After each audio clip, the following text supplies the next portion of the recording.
জান্নাহ জামে মসজিদ ও এলাকাবাসী উদ্যোগে আয়োজিত আজকের এই মহতী জলসার সম্মানিত সভাপতি এবং সবচাইতে বড় কথা হলো বন্ধুবর একজন আন্তর্জাতিক মানের কারি ও আলেম।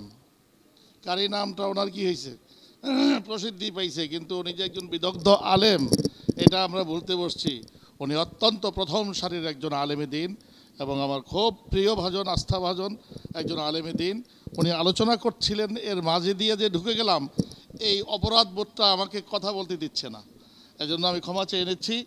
আর অত্র এলাকার মুরব্বিয়ান একরাম আমাকে এই সুযোগটুকু দেওয়ার জন্য ধন্যবাদ জানাচ্ছি। আমি ভোট চাইতে আসি নাই, আমি আপনাদের কাছে শুধু বলতে এসেছি, হুজুর যেই আলোচনা করছিলেন, শিক্ষিত মানুষ তৈরি হোক, শিক্ষিত জাতি তৈরি হোক, কিন্তু সেই শিক্ষার সাথে সাথে কোরআনের টাচ থাকুক। কোরআনটা শুধুমাত্র ম্যান্ডেটরি করা হোক সকল স্তরে, শিক্ষার সকল স্তরে শুধুমাত্র কোরআন যদি ম্যান্ডেটরি করা হয়, তাহলে এদেশে শিক্ষিত মানুষগুলো আর নাস্তিক হবে না। আপনারা কি চান যে এই হুজুর যে আলোচনা করছেন, এই আলোচনা হুজুর সংসদে গিয়ে করুক?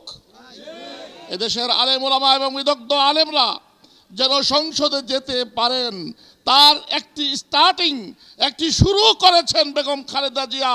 চলে গেছেন, আল্লাহ তার কবরটাকে নূর দিয়ে ভরে দেখ। উনি এই প্ল্যান করেছিলেন যে ধীরে ধীরে আমি ইসলামী মূল্যবোধে বিশ্বাসী আমার এই দলকে সত্যিকার অর্থেই ইসলামী দল বানাবো, সত্যিকার অর্থেই এটাকে ইসলামী মূল্যবোধে বিশ্বাসী বানাবো। এজন্য আলেমদের প্রয়োজন। 2001 থেকে তিনি এই প্রোগ্রাম হাতে নিয়েছেন।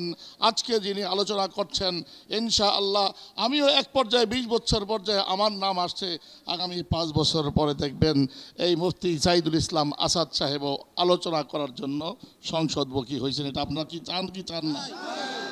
শুধু এই কথাটা মনে করে দেওয়ার জন্যই এসেছি যে আলেম ওলামারা যখন যেখানে 300 সিটের মধ্যে হাতে গোনা 4-5টা সিটের মধ্যে কি আলেম ওলামারা মাত্র ঢুকলো, কিন্তু আলেমরা যেখানে ঢুকে অতি দ্রুতই সেখানে উন্নতি করে। আমাদের কোয়ান্টিটি এবং কোয়ালিটি দুটোটার দিক দিয়ে আমরা খুব উন্নতির চরম শিখরে আলেম ওলামারা পৌঁছবে যদি আপনাদের সহযোগিতা থাকে। এখন যেহেতু আমি যাচ্ছি, এই জন্য আমার জন্য আপনাদের দোয়া এবং সহযোগিতা চেয়ে আমার বক্তব্য শেষ করছি। ধন্যবাদ সকলকে। আসসালামু আলাইকুম ওয়া রাহমাতুল্লাহি ওয়া বারাকাতুহু।